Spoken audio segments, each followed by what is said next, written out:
Hello there. Now we've had a little bit of a summer break here, and that is mostly because for the last couple weeks I was actually in Brazil. And during my time in Brazil, I took part in a competition where we as baristas took on the processes of harvesting and then processing, fermenting, and then roasting our own coffee. This was a trip that was happening along with quite a few other both national and international coffee champions. And so the idea of the competition was all of you people know very much what to do with coffee once it's been roasted, but can you handle it before that process? And going through all of that competition really got me thinking about the kind of processes that I go into and start thinking about when I'm creating a drink, because the two kind of formats are very similar. For drink building, it's kind of the same thing in the sense that you are aiming for a really delicious result, but to get to that result, there are so many other little things that you have to take in consideration and treat with equal care in order for that final result to taste good. And while I've created quite a few drink builds, both in short form and also on this YouTube channel, I don't think I've ever really talked about the structural kind of thought process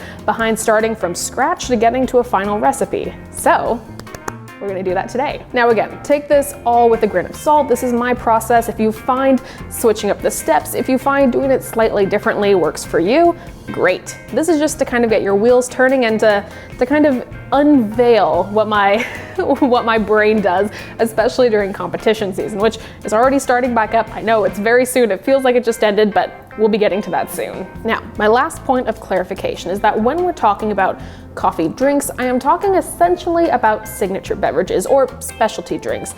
These are drinks that use coffee as an ingredient that really showcase a coffee, but they go a little bit beyond just your average kind of like flavored latte. There's something that's fun, that's creative, that's supposed to inspire and kind of tickle and delight you. If my drinks could tickle you, I think I've done something right. Now, when you're starting off with wanting to create a really special drink, it can be very, very overwhelming as there are many components that go into it. But the first thing that I always like to think about is what coffee, and also more importantly, what coffee form do I want to highlight in this drink? Now, most commonly, the two types of coffee I like to use in different beverages are going to be espresso and then also cold brew. Both of these have very strong flavor profiles, meaning you can add a good bit of stuff while still tasting the coffee.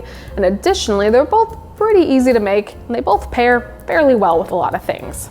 However, some other options of coffee forms, if you will, that you can use are going to be filter coffee.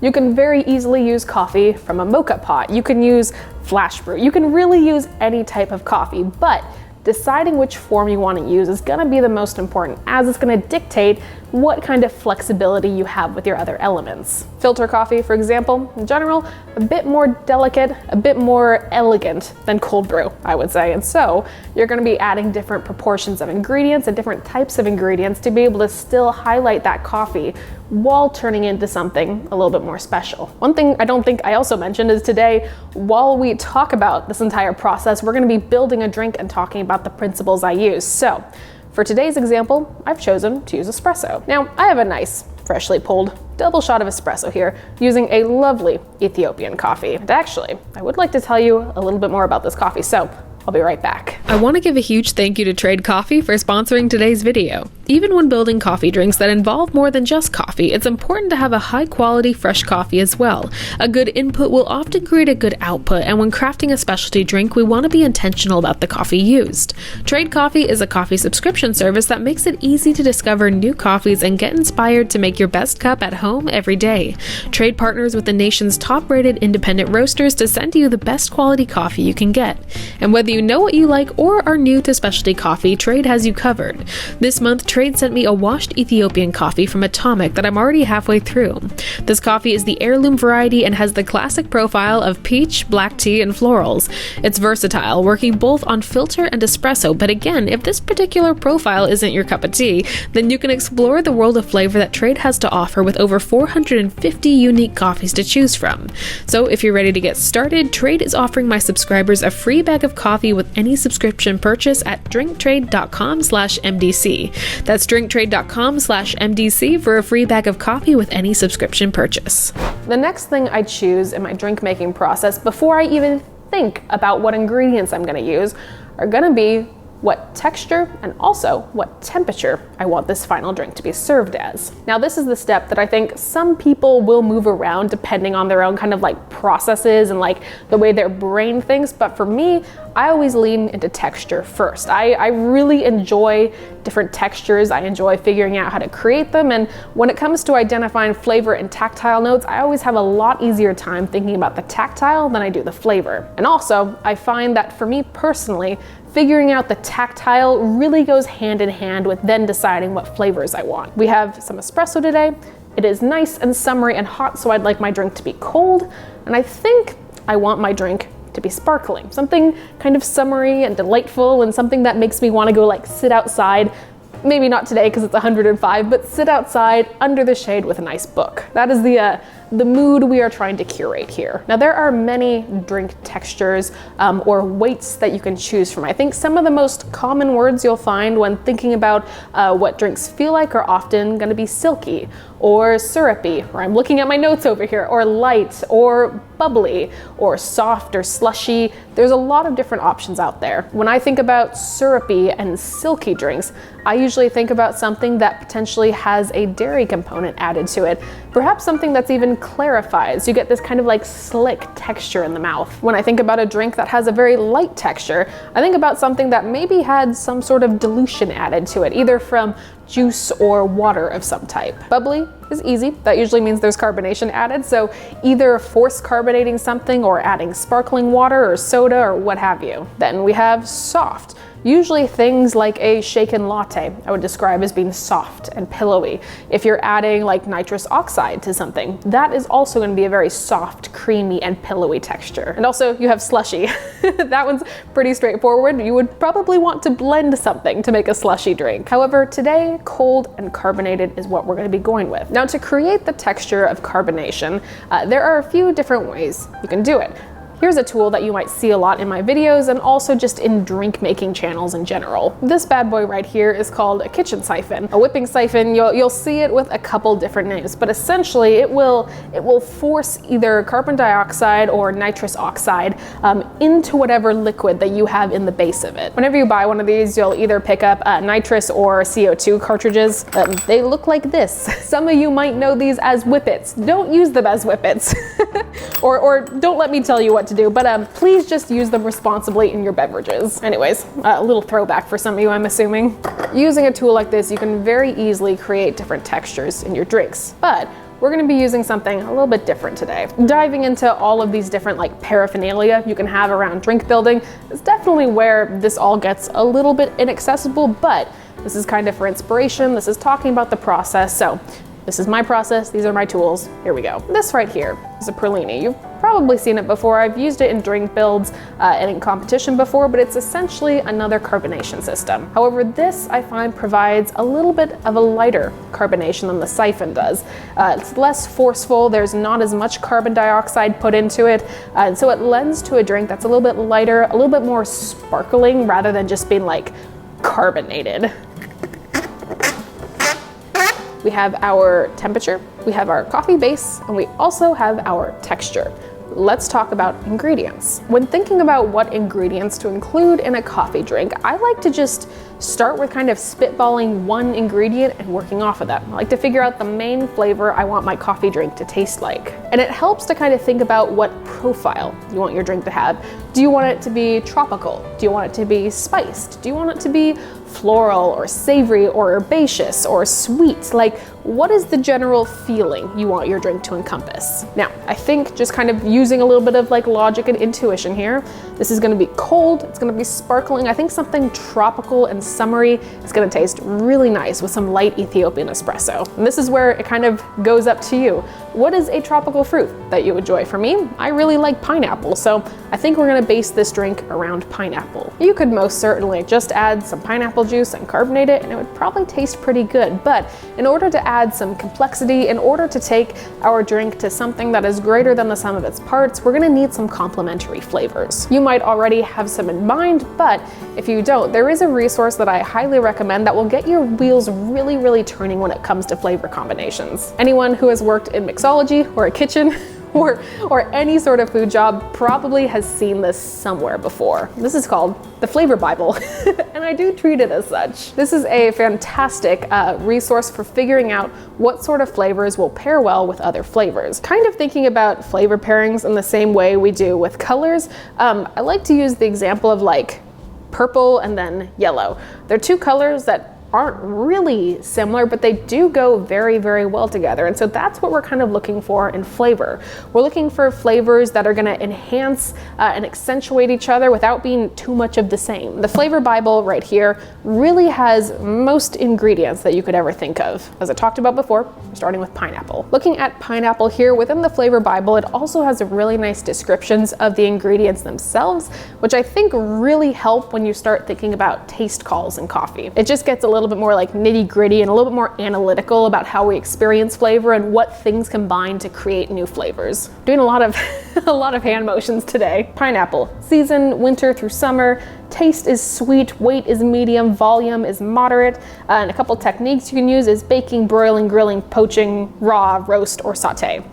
Again, a lot of this is for cooking, but we're using it for drinks here. And then you'll see below that all sorts of flavors listed out alphabetically that pair well with pineapple. So we can really just choose some and start there. Now, when thinking about flavors, I'm probably looking for something that can be made into something sweet. So either a sweetener or something that can be infused into a simple syrup. Probably looking for like a little bit of acid just to kind of balance out the sweetness. And then something nice and like aromatic and a little bit different would be nice. So looking in here, I see maple syrup is listed. I like maple syrup. It has a deep sweetness. It has a very thick, syrupy texture, so it isn't gonna cause too much dilution in the drink like a simple syrup might a little bit. I think we'll go with that. Looking down a little bit further, I see mint in here. Mint is very, very aromatic. We can also use it as a garnish. We'll get to that later. And our last ingredient, and this is in bold here in this book, is lime, either the juice or the zest of a lime. Lime has a nice acidity, and the flavor of lime pairs very nicely with the tropical flavor of pineapple. Lime, mint, pineapple, maple syrup, sparkling, cold, using espresso. Let's make that. Okay, I have my 4 ingredients here. My espresso, my maple syrup, my lime juice, and my pineapple juice. Now I have weighed these out to amounts that I know are pretty appropriate for this drink, but the actual proportions of the drink are gonna be a little bit trial and error based on what you do. Usually if I was using very, very fresh espresso, I would probably chill my espresso in some way, either by putting it in the freezer for a little bit, using a hyper chiller, something of the sort. We've talked for long enough that my espresso has come down to a very, very reasonable temperature for carbonation, so we don't have to worry about that too much. Now, for this method of carbonation, I need some ice. All of our ingredients, let's put them in here. I will also note, if you are using fresh squeezed citrus, make sure you get as much of the pulp and kind of like particulate out of it as you can. This goes the same for juices. It'll allow the carbonation to take a lot easier.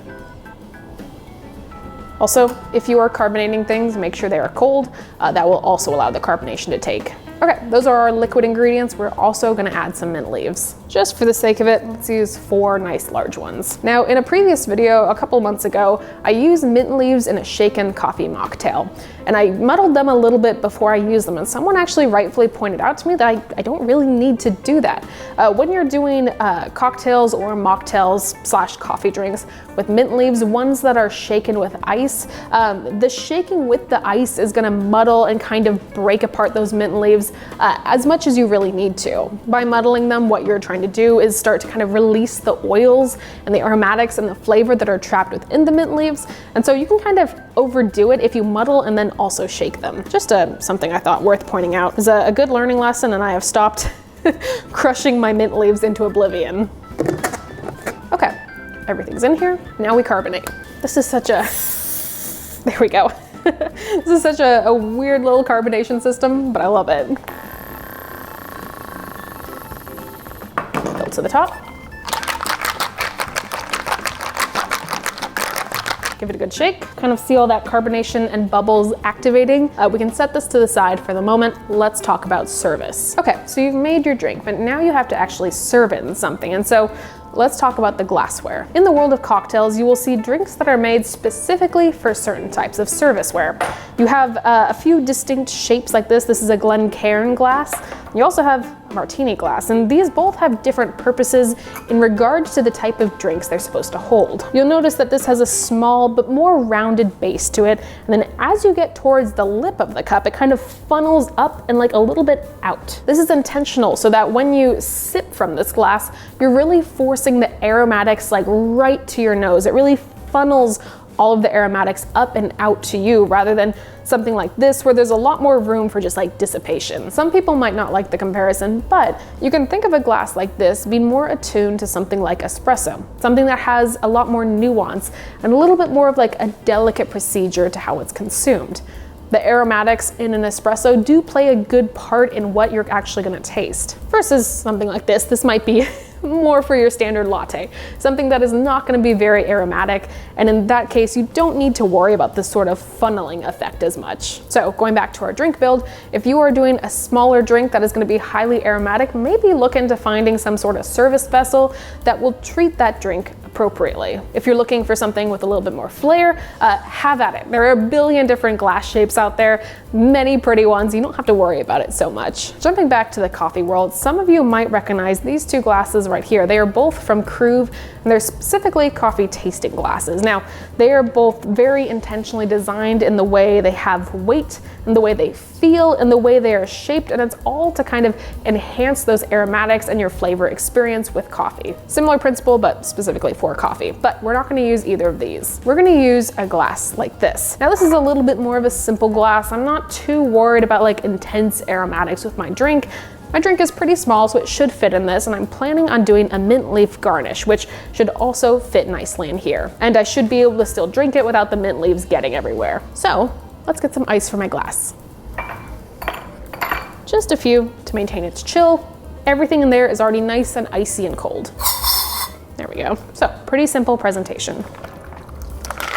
Ooh, I estimated just about right on that. I think that's my like superpower coming out of so many competitions, is just knowing what glass will fit what indiscriminate amount of liquid. So because of the carbonation and the espresso, we have a nice kind of like head of foam on here, and then we have the base of our drink, which is gonna be light and bubbly and sparkly and chilled. Now, you could very much just enjoy your drink and stop here if you wanted to, but I always like to go the extra mile. I like to think about the aesthetic and the garnishes of the drink. Now, garnishes can be purely ornamental and aesthetic, or they can be functional.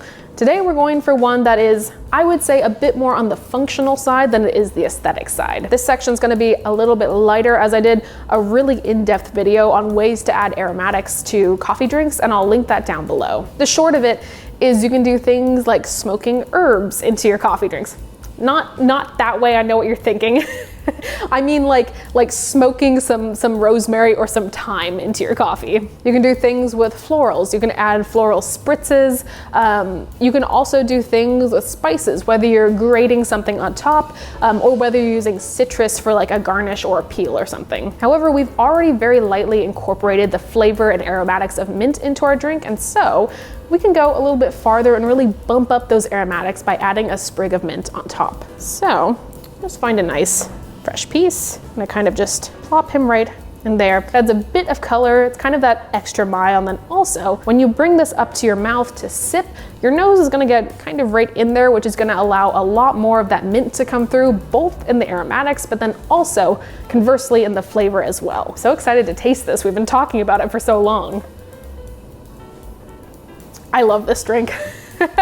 I've made this drink quite a few times, potentially in some form on this channel, but really it is everything I want out of a tropical carbonated coffee soda. There's very little dilution, as all of our ingredients were chilled prior to making contact with the ice, which means this is still very espresso forward. You get all of those delicious coffee notes, but on top of that, you have the complexity of the deep maple syrup sweetness, you have the bright and lively mint and pineapple, and you also get that nice bite from the lime. It's a pretty solid drink. I've been doing drink builds for a long time, and one thing I always say is that before you get to a good drink, you will have like 10 disgusting drinks in the line before it. That's part of the process, and the goal is each time you make something that maybe isn't what you want it, you have certain things that you can take from it and apply to your next try. All of this information condensed is going to be located on a blog post on morgandrinkscoffee.com. I will also link that down below as soon as it is live. This was a little bit of a longer video, but I hope this is a good resource as to how I think about drink builds and hopefully how you can think about drink builds or at least take some inspiration from. Let me know if there are any flavor combinations you've tried that you found surprising, or maybe ones that you put together yourself. I'd be very curious to hear your experiences. But in the meantime, thank you again to Trade Coffee for sponsoring this video. I hope you learned something. I hope you had a good time. My name is Morgan. You can find me here on YouTube once a week plus shorts. Additionally, you can find me on TikTok or Instagram almost every single day. I'm gonna go very delightfully finish this off. I'll see you next time. Bye everyone.